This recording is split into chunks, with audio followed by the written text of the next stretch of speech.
रमा, कहाँ हो तुम? अभी अभी सपना का फोन आया था। आज दामाद जी की छुट्टी है तो सपना और दामाद जी दोनों बच्चों के साथ घर आ रहे हैं। खाने की तैयारियां कर रही हो तो खाने पीने में ये चीज़ें बना लो। कोकिला ने रमा से रसोई में आकर मटर पनीर, पुलाव, सूखी मेथी, मटर और साथ में गाजर का हलवा भी ये सब चीज़ें गिनवा दी। एक एक करके उंगलियों पर गिनवा दी। और जाड़े का मौसम है तो रोटी की मिर्ची बना लेना। तुम्हारा हाथ की मिर्ची की रोटी दामाद जी को, सपना को पसंद भी बहुत आती है। लेकिन मम्मी जी, आपको तो पता ही है कि टीना के कल रात से ही बुखार चढ़ा है। मैं अकेला सारा काम कैसे समेट पाऊंगी? वो तो मुझको छोड़ ही नहीं रही थी। मैं तो बहुत ज़बरदस्ती उसको सुला कर आई हूँ। प्लीज़ मम्मी जी, आप उन लोगों को आज आने के लिए मना कर दीजिए, फिर और किसी दिन आ जाएंगे। रमा मायूसी से बोली। सपना और दामाद के आने का नाम सुनते ही कोकिला का खाने के व्यंजनों को लेकर फरमान शुरू हो जाता है कि ये सब चीज़ें बना लो। जबकि सपना उसी शहर में 20-22 किलोमीटर पर ही रहती थी। लेकिन उसके आने का सुनकर ही कोकिला जैसे दीवानी हो जाती और ऐसे खातिरदारी की तैयारियां करवाती कि लोग न जाने कितने दिनों बाद आए हो, जबकि उनका चक्कर महीनों 2 महीने बाद लग ही जाता। रमा को भी बुरा नहीं लगता कि चलो अच्छा, दीदी, जीजाजी और बच्चे के आने से घर में रौनक भी हो जाती और टीना भी उन लोगों के साथ खूब खेलती रहती। लेकिन आज उसके बुखार चढ़ा होने की वजह से रमा का मन बहुत विचलित हो रहा था। बहू, क्या कह रही हो? होश में तो हो ना? टीना की वजह से अपनी बिटिया दामाद को आने से मना कर दूं? आखिर क्या सोचोगे वो लोग? कोकिला तमक्कर बोली। लेकिन मम्मी जी, दीदी कौन बहुत दूर रहती है, फिर किसी और दिन आ जाएगी, इसमें कौन सी बुराई है? अगर टीना के बुखार ना चढ़ा होता, आप तो जानती हैं कि वैसे तो मैं तो खुद ही नहीं मना करती। रीमा लाचारी से बोली। मैं कुछ नहीं जानती, मैं नहीं मना करूँगी, वो लोग 1 घंटे में पहुँच जाएंगे। कोकिला इतना कहकर चुपचाप बैठ गई। काम तो उनसे कुछ हो नहीं पाता था, बस बैठे बैठे हुक्म चलाना जानती थी। रमा अंदर कमरे में आई तो टीना निप्पल मुंह लगाए शांत सो रही थी।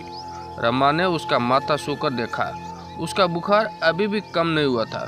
बुखार की तेजी से चेहरा लाल हो रहा था और सर्दी की वजह से सांस भी घट घट करके चल रही थी और बुखार तेज होने के कारण हाँफ भी रही थी। रमा की आंखों में आंसू आ गए। कैसी दीदी? मम्मी जी, पोती का बिल्कुल भी ख्याल नहीं और बेटी दामाद उनके बच्चों के लिए परेशान हो रही है। लेकिन आज चाहे तो कुछ भी हो जाए, वो भले सास की बुरी बन जाए, लेकिन अपनी बच्ची को बुखार में तपता छोड़कर काम तो नहीं करेगी। जाकर एक बार दीदी से बात करके मैं खुद देख लेती हूँ, शायद दीदी मेरी मजबूरी समझे। रमा मन ही मन सोचते हुए बोली। हेलो दीदी। हाँ भाभी, कैसी है आप और कितनी देर में आ रही है? बस भाभी, थोड़ी ही देर में निकलेंगे। और भाभी, टीना का क्या कर रही है? क्या ले आऊँ टीना के लिए? दीदी, टीना को तो कल रात से बहुत तेज़ बुखार चढ़ा है। रात भर बुखार की वजह से हांफती रही है। आपके भैया की ज़रूरी मीटिंग थी, वरना टीना को तो इस हालत में छोड़कर जाने का उनका भी बिल्कुल मन नहीं था। रमा की आवाज़ से लग रहा था कि वो अब रोई तब रोई। लेकिन भाभी, अभी मम्मी से बात हुई तो उन्होंने तो कुछ नहीं बताया, उल्टे ज़बरदस्ती घर आने की जिद करने लगी। सपना आश्चर्यचकित होकर बोली। दीदी, मैंने इसलिए फ़ोन किया कि आप लोग आएंगे तो मैं कैसे काम संभालूंगी, और आप अकेले हो तो कोई बात नहीं, जवाई साहब भी साथ में होंगे। रमा दुखी और बोली। भाभी, आप परेशान क्यों हो रही है? हम लोग तो वैसे भी आने वाले नहीं थे, लेकिन मम्मी ही जिद करने लगी। बल्कि सौरभ को तो अपनी गाड़ी सर्विस के लिए डालनी थी। दीदी, मैंने मम्मी जी से कहा कि वो आप लोगों से कोई और दिन आने के लिए बोल देंगे, लेकिन वो तो मेरे ऊपर नाराज़ होने लगी। रमा सचमुच कोकिला के व्यवहार से दुखी थी। भाभी, आप चिंता ना करिए, आप टीना को अच्छे से देखभाल करिए और अच्छे से ध्यान रखिए, क्योंकि आजकल मौसम बदलने की वजह से वायरल बहुत फैला हुआ है। जी दीदी, दवा तो दे दी है, अगर शाम तक ठीक नहीं हुआ तो डॉक्टर के पास दोबारा ले जाएंगे, लेकिन प्लीज़ आप मम्मी जी को संभाल लीजिए। भाभी, मैं सब कुछ संभालती हूँ, क्योंकि आखिर मैं भी 2 बच्चों की माँ हूँ और अच्छी तरह से जानती हूँ कि जब बच्चे बीमार हो तो माँ का किसी भी काम में मन नहीं लगता। सपना समझदार ननद की तरह बोली। थैंक यू दीदी, मेरी भावनाओं को समझने के लिए।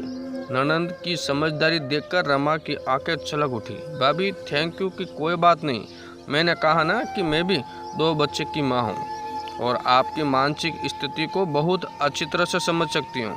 आप उसका ध्यान रखिए, फिर आती हूँ उससे कैसे किसी समय मिलने। इतना कहकर सपना ने फ़ोन रख दिया और रमा टीना के माथे पर ठंडे पानी की पट्टी रखने की तैयारियां करने लगे। अरे सपना बेटा, क्यों नहीं आ रहे हैं तुम लोग? हम लोग तो तुम्हारा इंतज़ार कर रहे हैं। नहीं मम्मी, सौरभ तो बिल्कुल भी नहीं तैयार हो रहे हैं। उनको अपनी गाड़ी की सर्विसिंग भी करवानी और भी कुछ ज़रूरी काम निपटाने हैं और बच्चों को भी स्कूल से बहुत होमवर्क मिला है, वो भी पूरा करवाना है। हम लोग तो आते ही रहते, फिर किसी और दिन आ जाएंगे। उधर से सपना पर बोली, ठीक है बेटा। कोकिला ने निराश होकर फ़ोन रख दिया। रमा तो मन ही मन ये सोचकर खुश हो गई कि चलो सास ने बहू की भावनाओं को नहीं समझा, लेकिन ननद ने तो भी भाभी की भावनाओं का सम्मान किया और खुद सामने से मना करके रमा को परेशान होने से बचा लिया और वो टीना के माथे पर पानी की पट्टी रखने लगी। लेकिन इसी बीच टीना ने रमा की अंगुली पकड़ ली और रमा उसका चेहरा निहारते हुए पूरी तरह से ममत्व में डूब गई। दोस्तों, ये कहानी आपको कैसी लगी? अच्छी लगी हो तो लाइक, शेयर और सब्सक्राइब जरूर कीजिए। Thanks for watching.